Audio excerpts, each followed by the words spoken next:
We'll get started here in about 1 minute. Testing, testing. We can hear you, Jaco.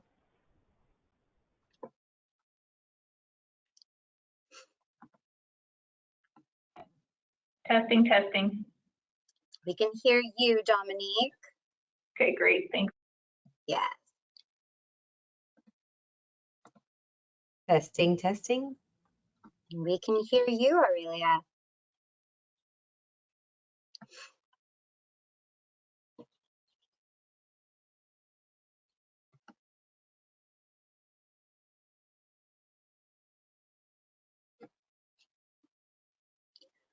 All right, Jaco, if you could go ahead and progress to the next slide.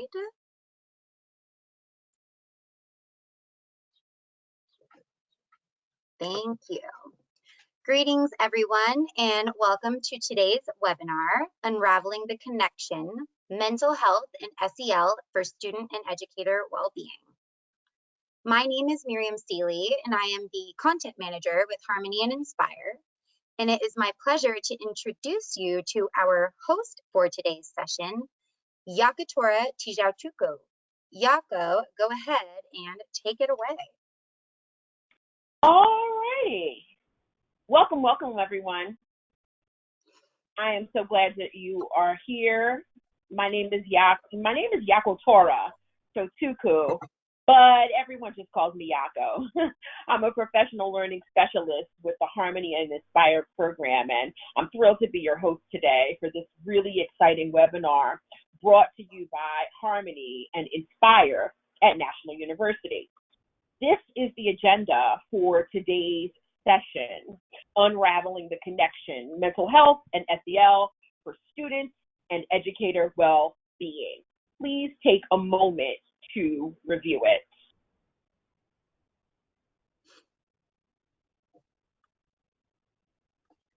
I must tell you, I'm really excited to take part in this particular webinar because it speaks to something that I and probably you have touched on, read about. What is the difference between mental health and SEL? Is it the same thing? Are they two different things? Is it a 1A and a 1B? All of these things that you probably, those of you who were doing this work, have wondered about. And I'm so glad that we can get some clarity on this particular webinar, this particular topic. We host these webinars monthly, and we invite thought leaders and educators to share best practices with those of you who are doing this work and tools to support social and emotional learning. These presentations are the opinions and content of our guest speakers and may not necessarily be a direct representation of Inspire or Harmony. So for your best viewing of this webinar, we recommend that you shut down your other browsers throughout today's webinar. Our goal is to make this a conversation. We want to pretend that we're all together in one room, yeah? Please use the question box on your GoToWebinar control panel. Take a minute to find that right now. You can not only ask questions, but you can make statements as well. Let's really make this a conversation. And Mimi will be monitoring the question box for either your questions or your comments about the discussion, right?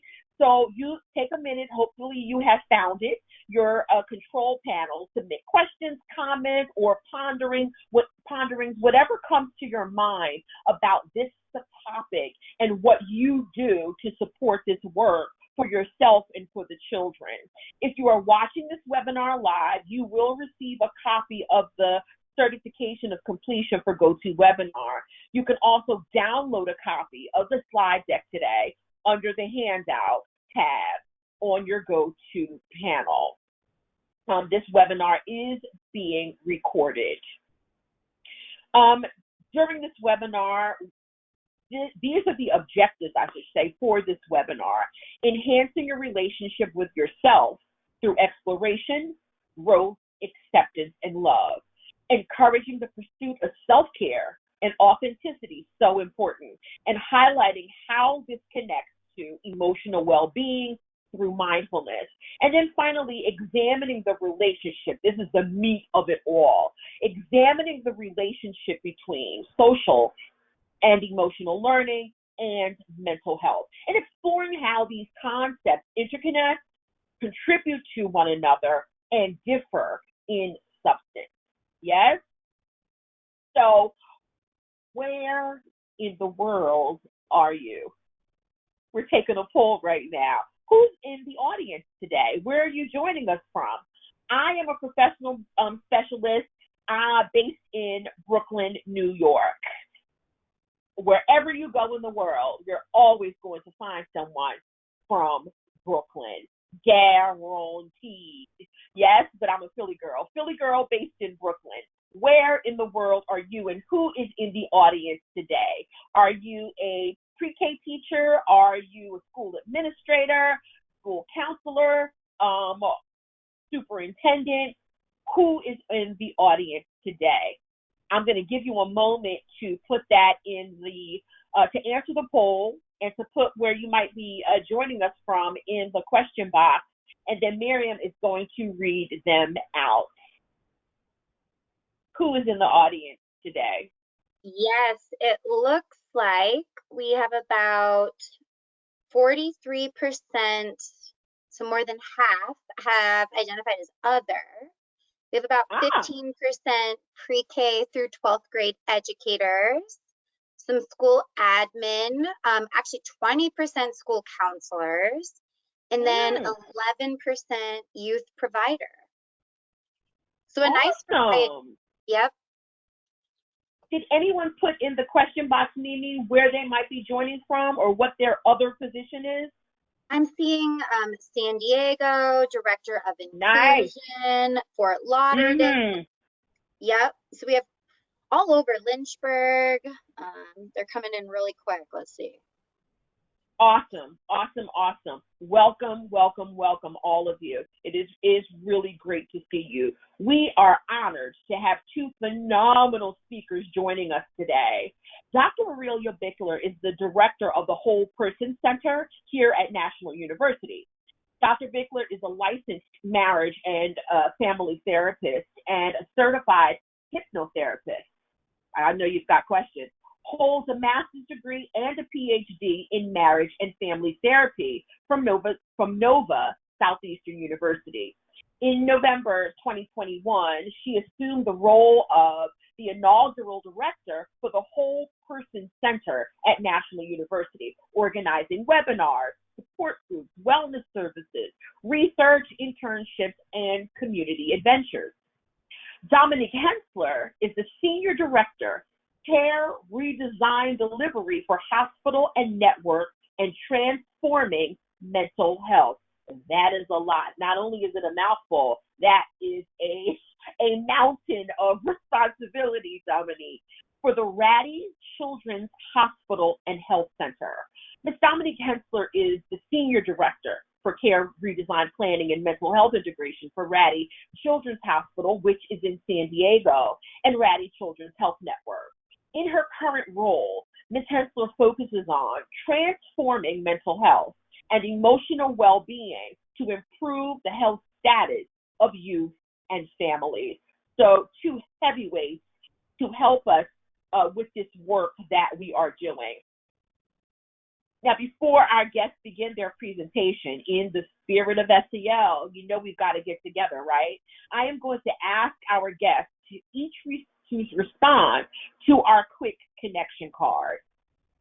This is a quick connection cards are what we use in our Harmony program, which is where I spend most of my time in Harmony and Inspire. It's a card that we use for adults and for children to have an opportunity to connect. And so the question for the day is, what do you wish you could spend more time doing? This Nelson Mandela quote says, "We must use time wisely and forever realize that the time is always right to do right." no truer words were spoken. Put in the chat what you wish you could spend more time doing. We're going to give you a minute to, actually, I'm going to ask the our two guests today to weigh in while you are putting your answers in the question box. Domonique, what do you wish you could spend more time doing? I would love to spend more time in nature. There's something about vitamin D that is showing also in the literature for students that having more time in nature, myself going for a walk in nature, it can be very therapeutic. And in Japan, don't they give prescriptions to have forest walks, forest baths? So I would love to do meetings outside. I'm going to bring my team out. That's awesome. That's awesome. Dr. Bickler, what do you wish you could spend more time doing?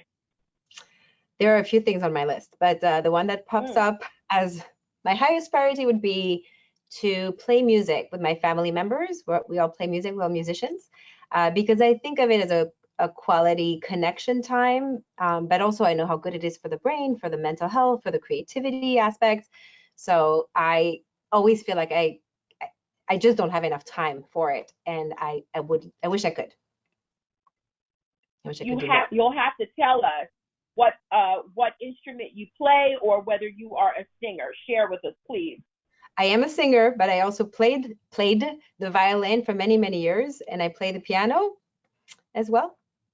And I'm playing around with the guitar. And my brother's a drummer, so he taught me a little bit about that. I could play okay on the drums, but not as comfortable. Nice.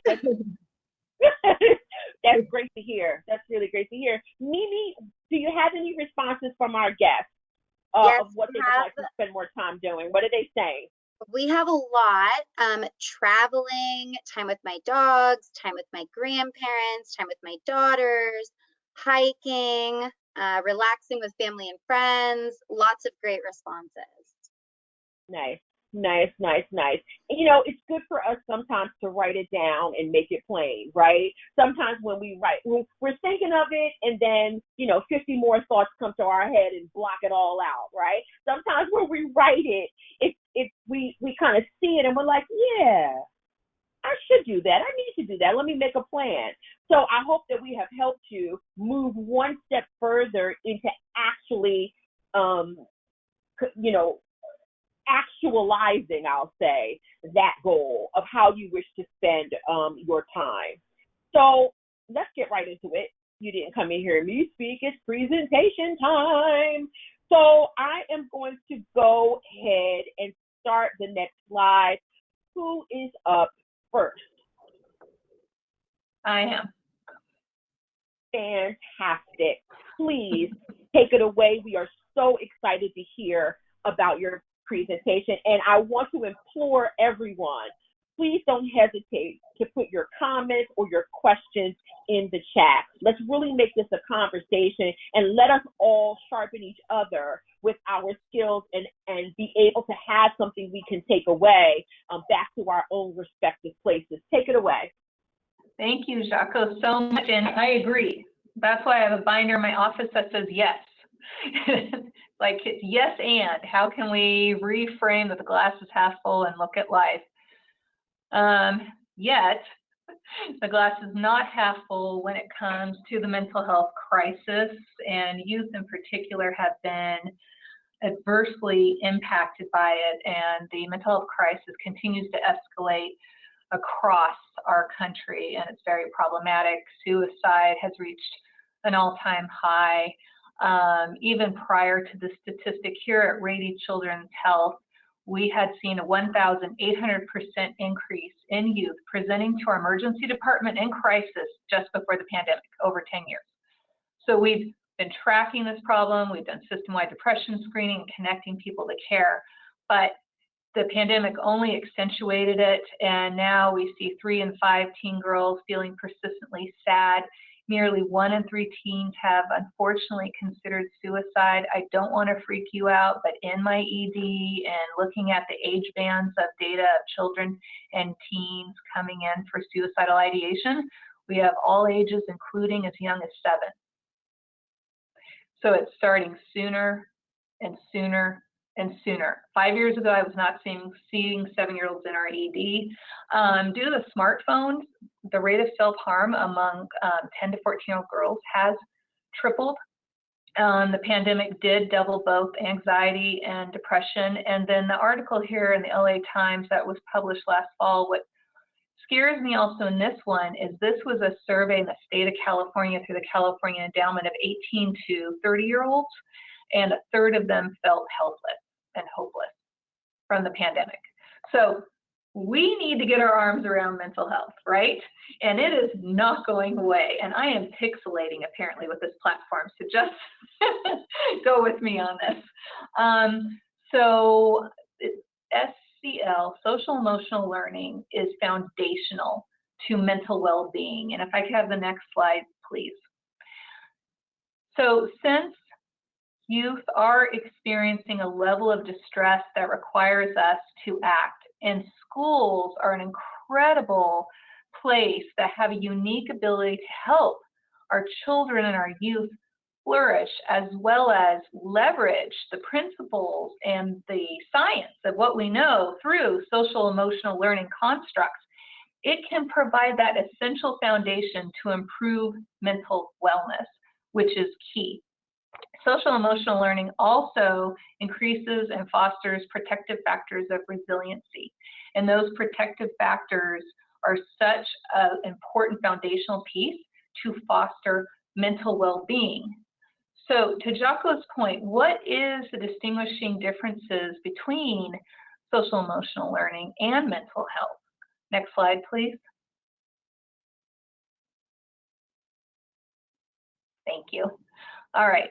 So essentially, mental health is emotional, psychological, and social well-being.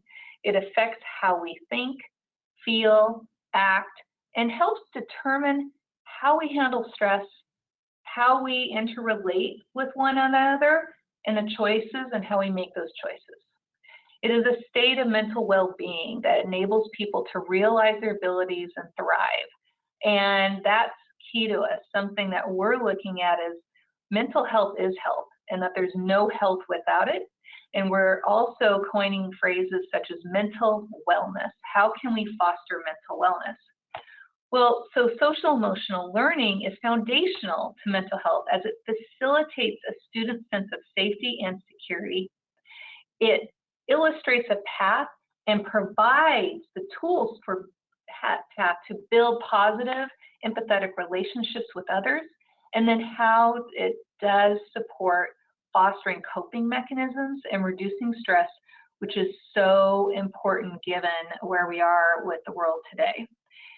We view SEL as an essential piece of the puzzle that we need to be able to provide to youth so that they can feel like they belong, that they can cope, that they can flourish, and that they can thrive now more than ever.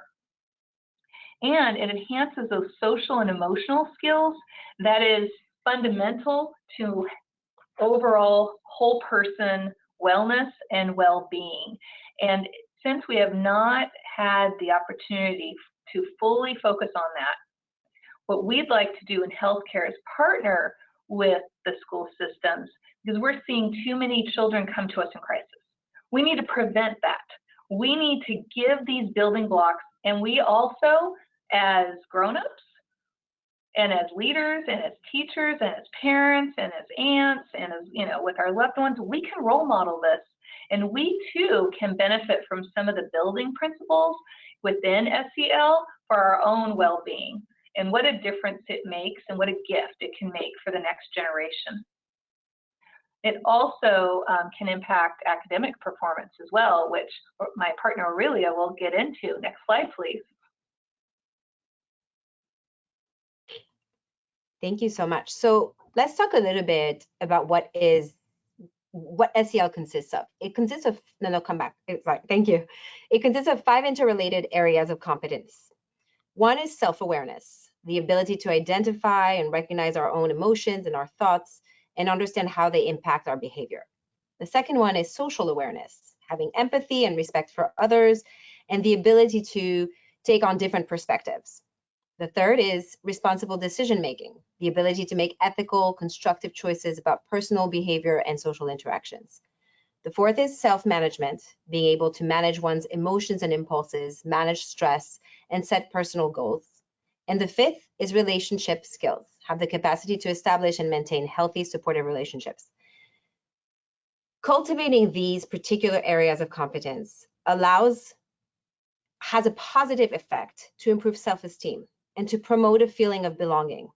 It normalizes mental health, right? When we all can grasp that each of us is walking around trying to figure out what we are, who we are, and how we behave, and how we feel, and how the way we feel impacts the way we behave, we can understand that everybody else is going through the same thing, and it doesn't make us feel as isolated.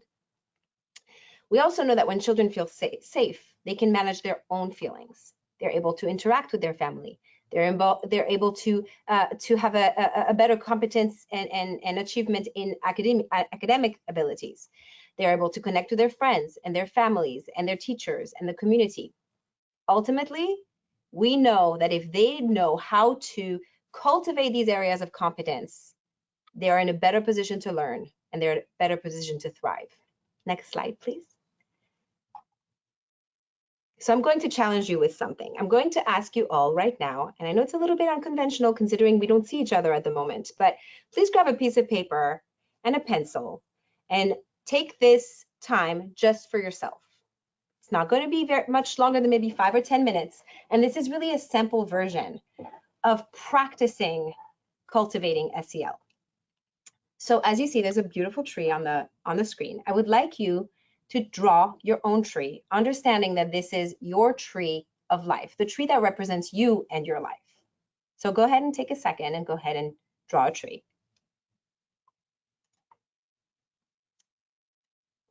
Feel free to go ahead and draw some roots and a ground around the tree. Of course, a trunk and perhaps some branches. And we're going to start from the roots. I want you to focus on your roots for a second, and I want you to think about where you come from. These are your roots. We're going to dedicate each portion of this tree as a part of yourself. So the roots can be your hometown, it can be your state, it can be the culture you grew up in, maybe a religion you grew up belonging to. So go ahead and take a second and maybe write a couple of things down next to your roots that belong there.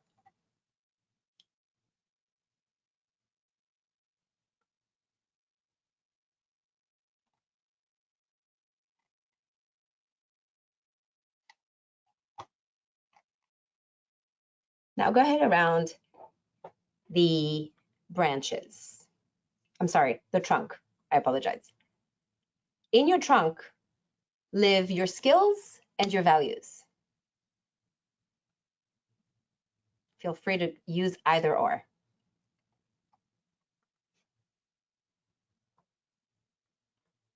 So if you think about it from the roots perspective, now they're going up into the trunk, and those have created your skills. They have created your values. Jot down a couple of those. The next one will be the branches.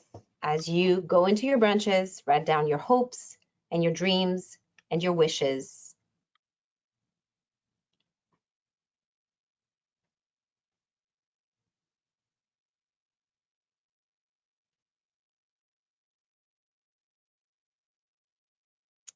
Move towards your leaves. I know I'm not giving you a lot of time. I'm trying to be mindful of our time limit.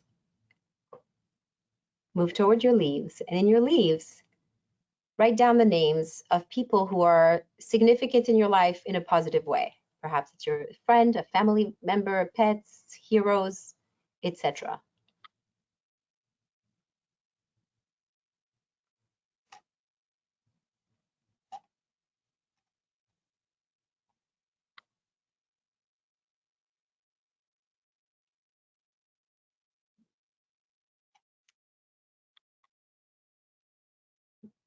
Now, we're going to make some fruits in your tree. Your fruits represent your legacies, the legacies that have been passed down to you. Maybe they come from some of the people that live in the leaves, or perhaps other sources. But these legacies can be material, it could be inheritance, it could be courage, it could be generosity, it could be kindness, different attributes. Your tree should be pretty crowded by now, by the way. I apologize for that. And now feel free to put some flowers and some seeds maybe around the ground. And these will be the legacies that you wish to leave on others.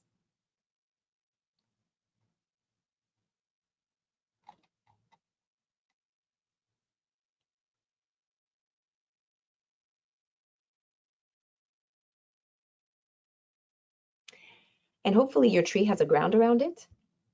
So use that space to write down the different things that you choose to do on a weekly basis. Perhaps it's going to the gym, perhaps it's playing some music, perhaps it's journaling, whatever you ensure to include in your week. In your week. And now a little bit further away from your tree, I want you to draw a compost.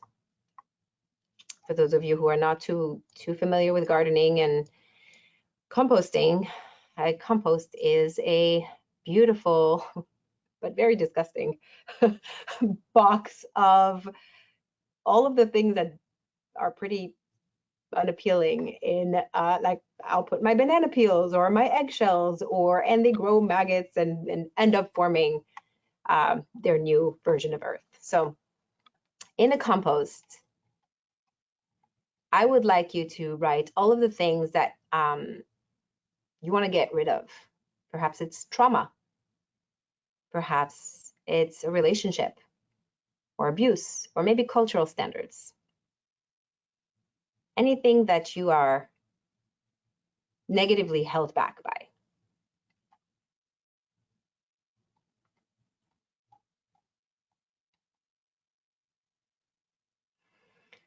Now take a look at this tree.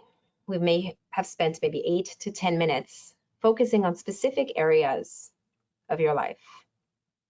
And those consist of SEL competence. Because within a few minutes, we together and individually were able to identify specific areas that either concern us, that drive us, that lead to decision making, that lead to self-management, to relationship skills. Next slide, please.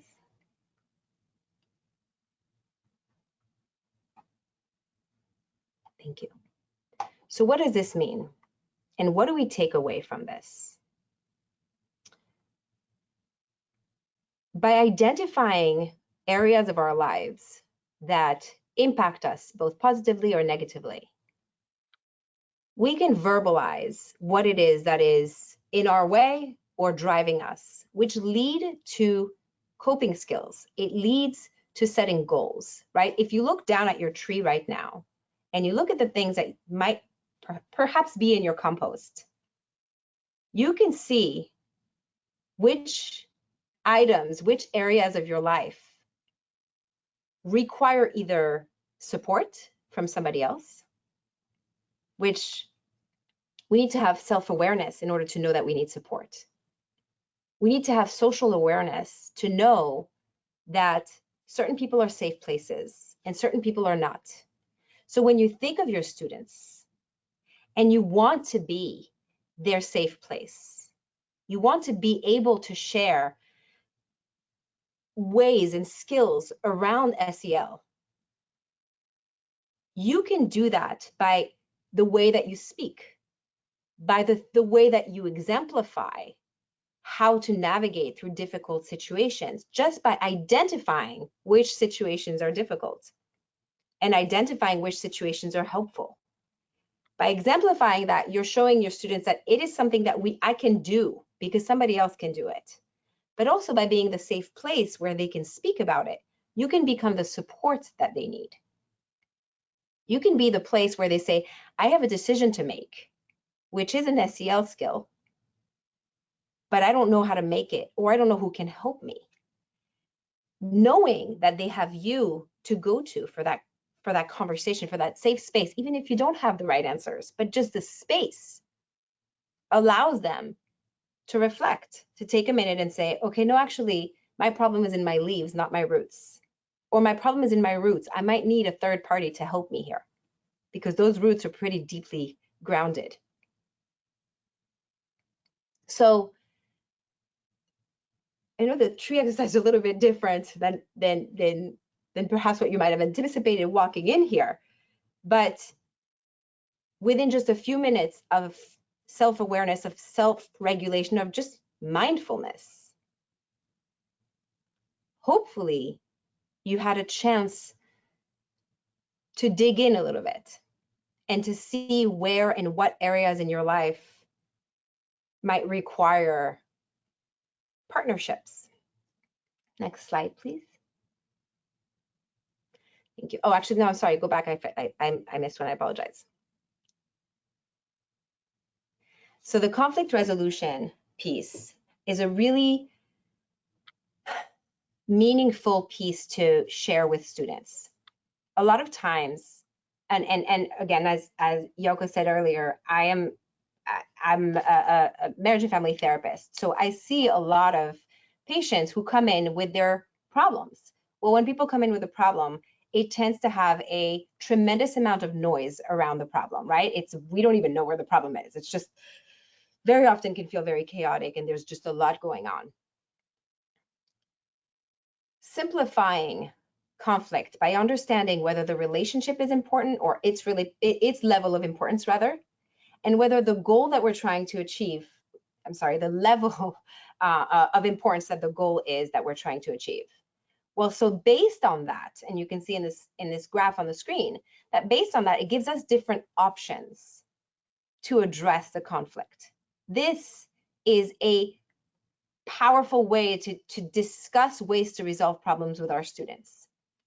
If the relationship is not particularly important to me, and the goal that I'm working on or the outcome is not particularly important to me, I can stick to avoiding. That's okay. I don't need to fight for this. If it's pretty important for me to keep this relationship and also pretty important for me to reach somewhere around that goal, I can compromise and we can together compromise.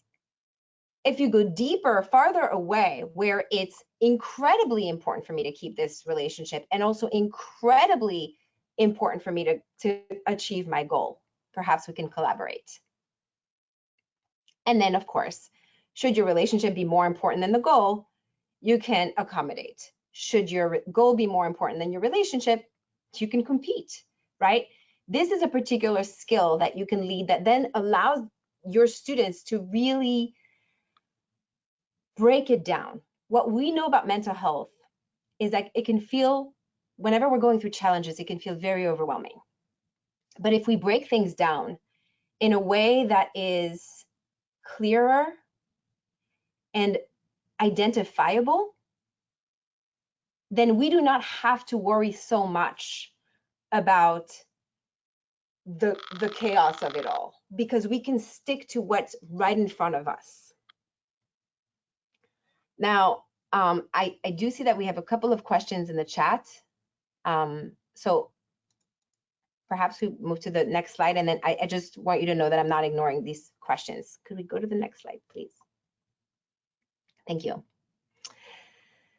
So we place these for you to really continue the conversation beyond today. We place these questions for you to be able to either journal about this, to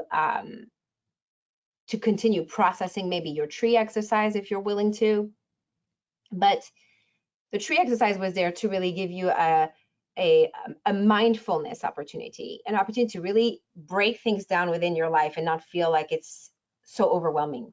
Domonique talked earlier about how many people have come in with the idea that with the feeling of hopelessness and helplessness. This tends to come, this tends to come to us when we have too many things happening at the same time and we don't know what to tackle or where to even begin.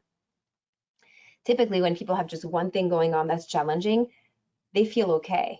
But by the time they get to a place where they feel hopeless or helpless, it almost feels like there's no way out. And the only way to move anywhere forward, is by slowing things down, by breaking it down. So when you think about the tree exercise, whether you are doing it for yourself or you're doing it with your students, you're doing it from a perspective of, let's identify where each stressor lives so that we can be self-aware through it, so we can be socially aware through it, so we can make a responsible decision, so we can manage ourselves through it, because I know that if I lose myself in this process, I'm not going to be able to get the outcome I'm looking for. And so we can cultivate the relationships that help us, that nurture us, and that we want to nurture. And we can start spacing ourselves, distancing ourselves from the relationships that do not. So I'm going to move to the questions. I see that we have a couple. Domonique, do you see them as well?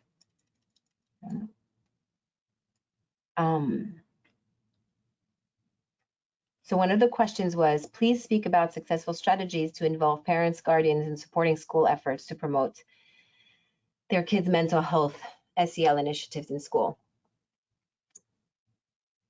Do you want to take this one? Yeah, sure, absolutely. That's a great question. And I think what's key is it's a multi-pronged approach, and it's not one and done, right?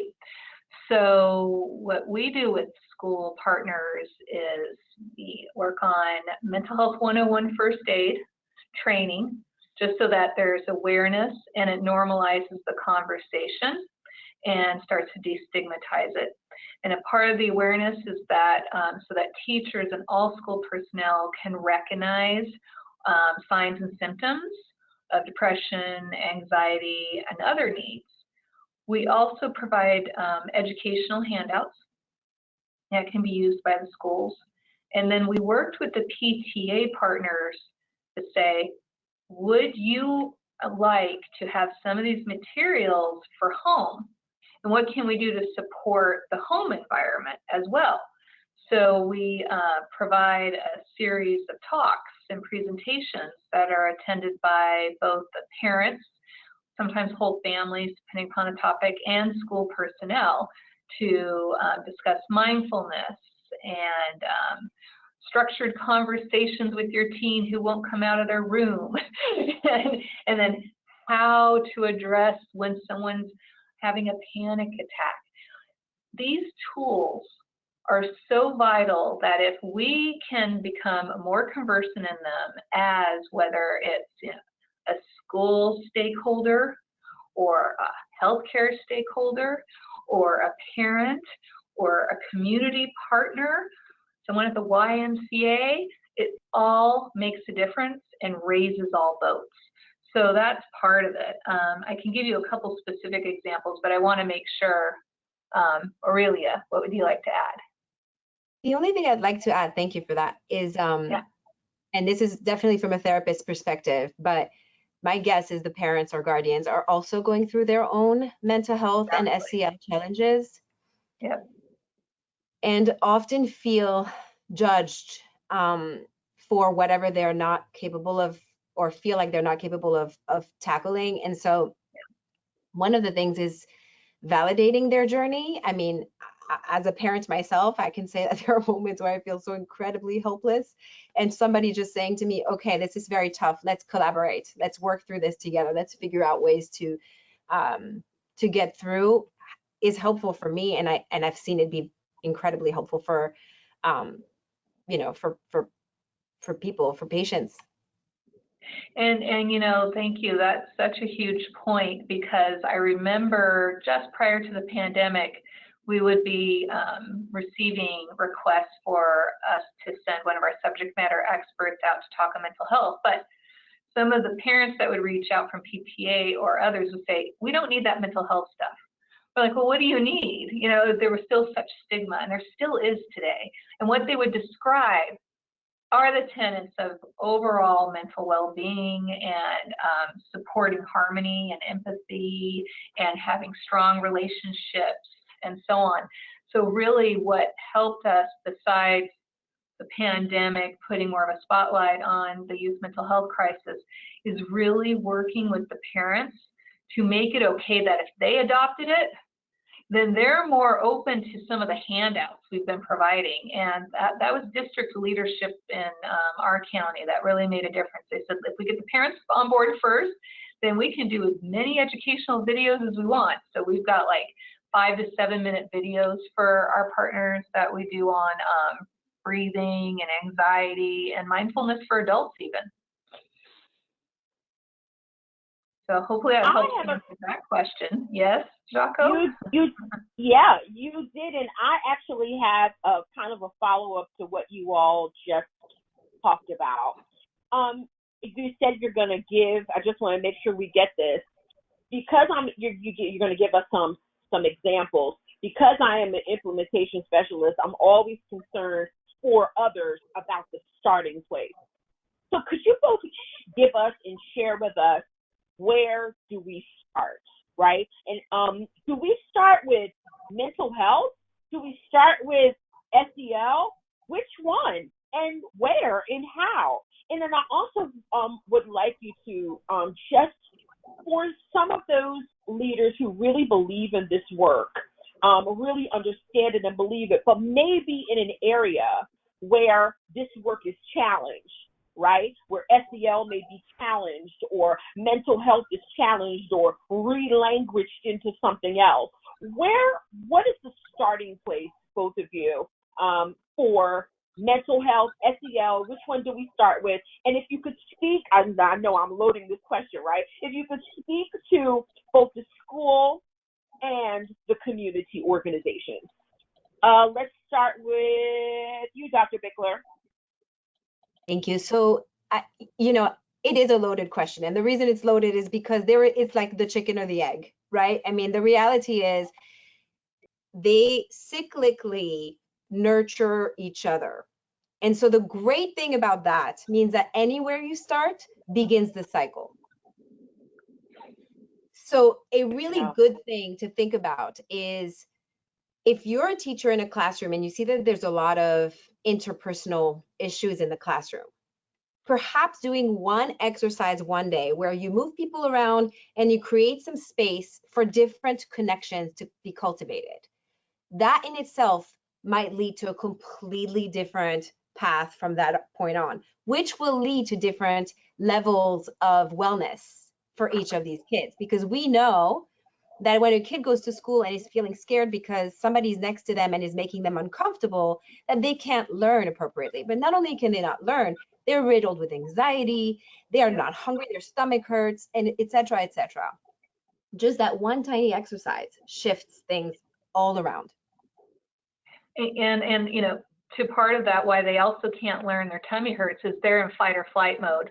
Their brain is, that prefrontal cortex is taken over, and they've stopped really absorbing the important lessons and materials that the teacher is working hard to convey. It's just chemistry, and they can't help it, and they don't know what's happening to them. And so, yeah, chicken or the egg. But to me, if we think about some specific tools in of themselves that support the intersection of social emotional learning with mental well-being, like, think about this. Do you guys ever have imposter syndrome? Do you ever talk negative to yourself, right? Do you beat yourself up internally a lot? Would you ever talk to your best friend that way? Probably not, right? Do you want to know a quick tool to stop negative self-talk, negative beating yourself up like that? Attitude of gratitude. Just take a moment, and that's being mindful. It doesn't have to be like yogi om for 15 minutes on the floor sitting. My hips can't do that anymore. Really, it's just literally taking a minute. It's like, what am I grateful for today? It's like, oh my gosh, I'm so grateful that I had that delicious latte today. That was great. I am so grateful that someone smiled back at me when I walked into the grocery store. And believe it or not, something as tiny as that to as big as, oh my God, you know, my grandmother's surgery went well. Even the tiny ones can be enough to halt it. And then you're thinking about it. And what a wonderful, powerful thing that you can give to your students and impart. Like, what are we grateful for? So that's just one example right there. Can I piggyback on that, Dominique? Yes, absolutely. We know, merci. We know that kids, in order for kids to succeed, they need at least one adult that believes in them. That is statistically shown, Yep. that is researched. So if you think about mental wellness, mental health, and you think about SEL, if you as the person in the classroom, the adult in the classroom, or in their academic context, can be the person that believes in them. And that can be as simple as just saying, like, you're going to do great today, or have a great day, or, oh, I was thinking about you over the weekend, or anything as simple as that, or, hey, do you want to sit and work through some of the things that you're dealing with?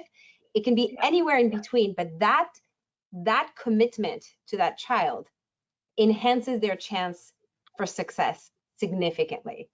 Right. Yep, it goes back to resiliency theory and cultivating resiliency. And if they have that one connection, oh my gosh, they can tend to emerge less or unscathed from a risky environment if someone believes in it. And part of it, you have to get at eye level or do a high five. Like during the pandemic, we started high fiving via Zoom.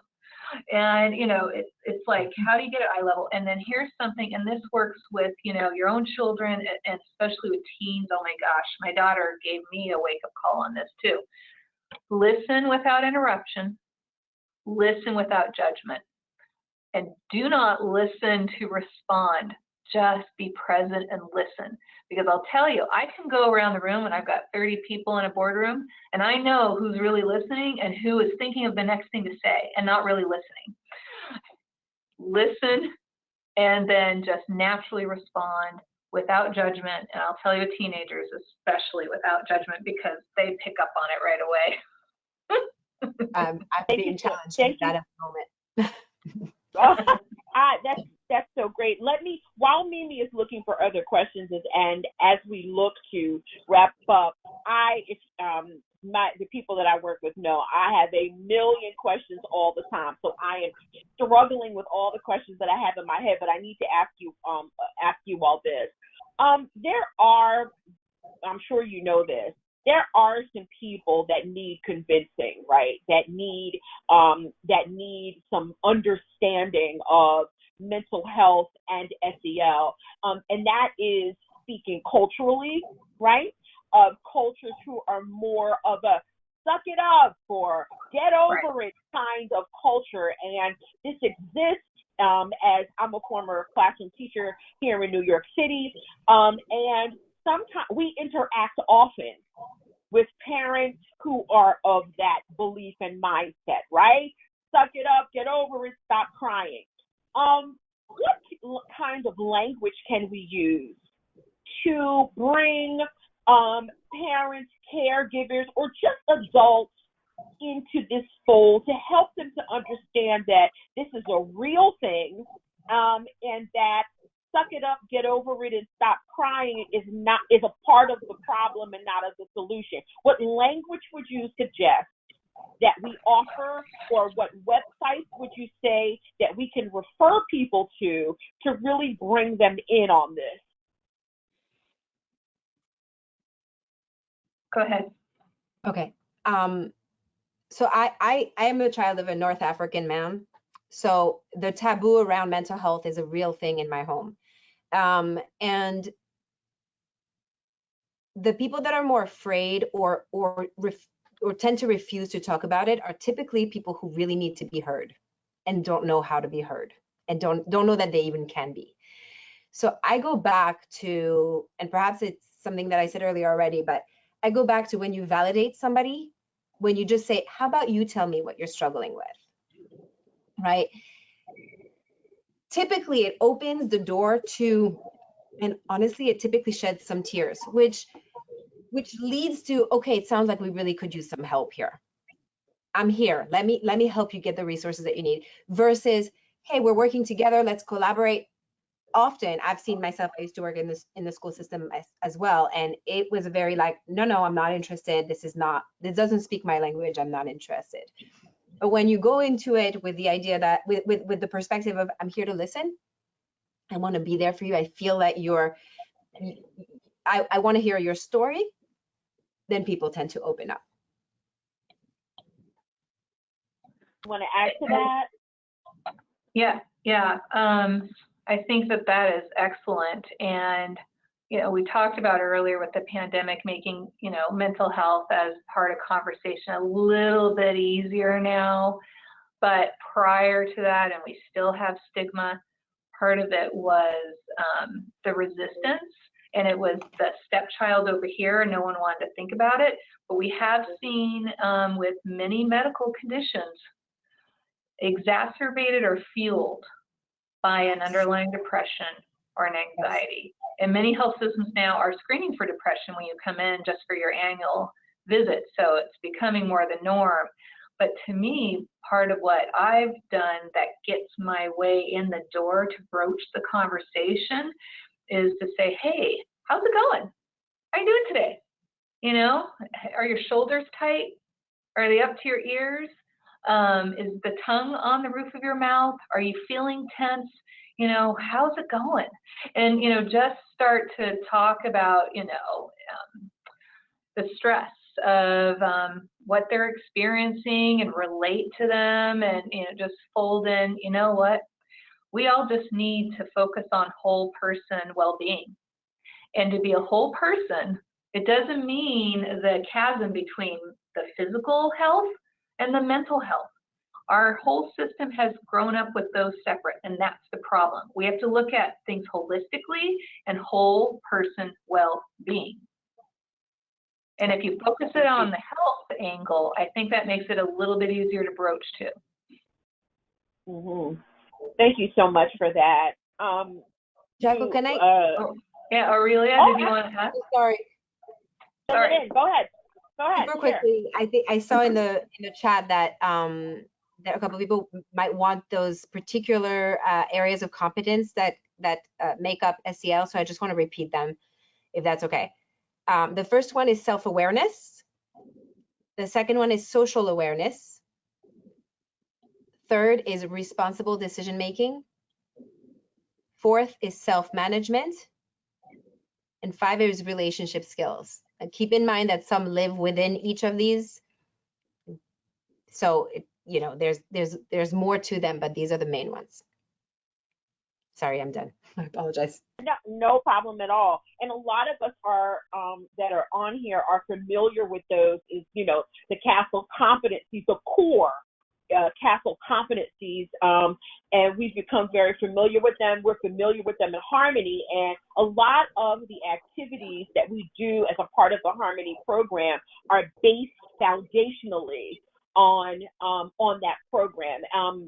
I am, as I said, a professional learning specialist with the Harmony program, and I spend most of my time training teachers, counselors, principals, superintendents on the basics of the Harmony program, the activities that we do, and they are foundations. So I'm glad that you repeated them, because the activities that we do are foundationally based on we are a CASEL partner, and they are based on those core competencies. So, for example, one of the units that we have in our program is called Being My Best Self. And our unit 1 is about helpful self-talk. And isn't that so interesting what you talked about, Domonique, about would you say what we say to ourselves, would we say to a friend, right? So crucial, because helpful self-talk is crucial to this. Go ahead. You want to share it, John? Right. So we're also finding now, not only through some of the work in the microbiome and longevity research, that the negative self-talk does literally change what's happening in our brain and starts to just bring us down. And so really it has lots of repercussions. I thank you so much for sharing that. I still think that some people don't really know that or believe it, right? I just don't, and it's so helpful to know the science and the real science that backs it. Yeah. So one of our sessions is on being my best self and helpful self-talk. And so if you see the QR code there, we want to definitely leave you with resources that you can use to start tomorrow. One of my key takeaways, and I hope that right now you're going to start putting your key takeaways in the question box.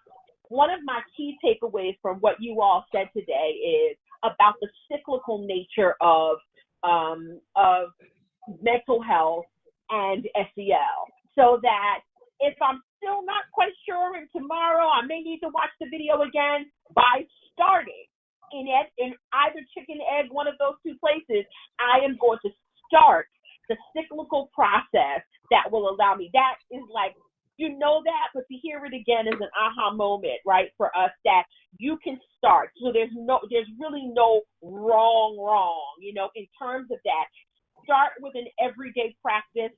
Start with a practice, and you will begin the continuum, right, of what this process will be and what it could be in your school or in your community or in your home, right? If you just want to start this with your own family, right, at the dinner table, it's just so important and so crucial. And so that I really feel is my biggest takeaway.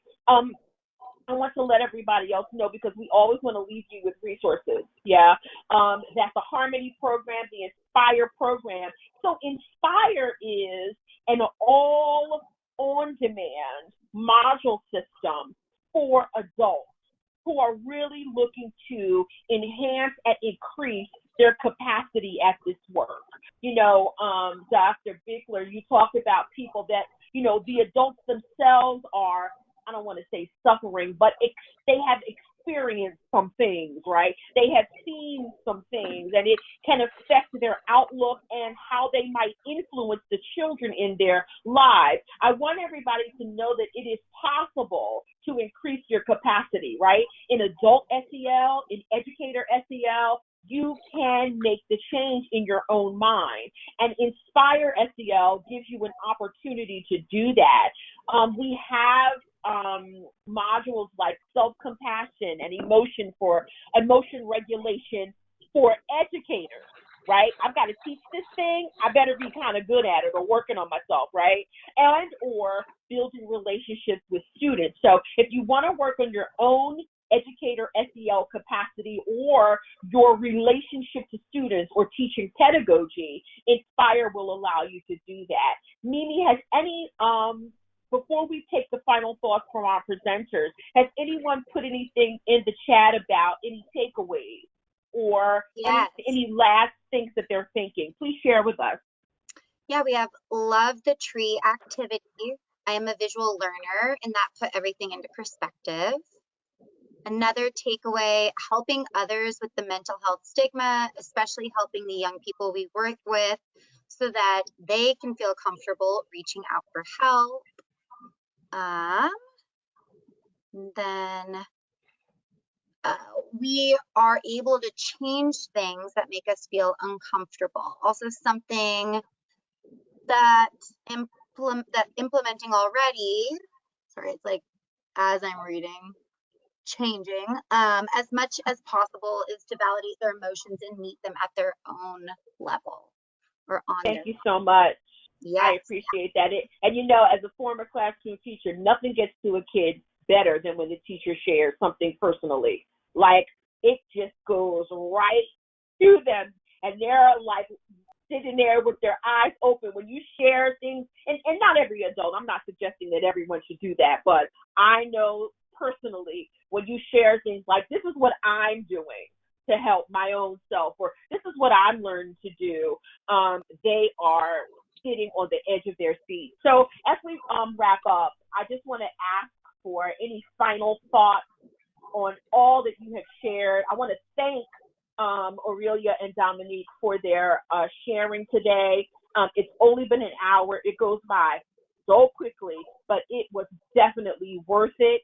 I think we all have aha moments. You have gotten our wheels turning about if it's just one thing, that is massive. That is a lot, right? So I just want to ask you. I want to thank you.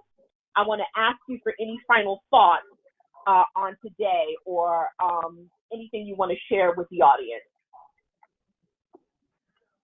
Well, I just wanted to say thank you, everyone, for your interest in this. And it's all very interrelated, and just taking steps to be aware of this and incorporate some of these concepts in your day-to-day life, whether it's at work or at home, and practice positive self-talk. Ask yourself, what did I overcome today? When did I smile today? What made me smile?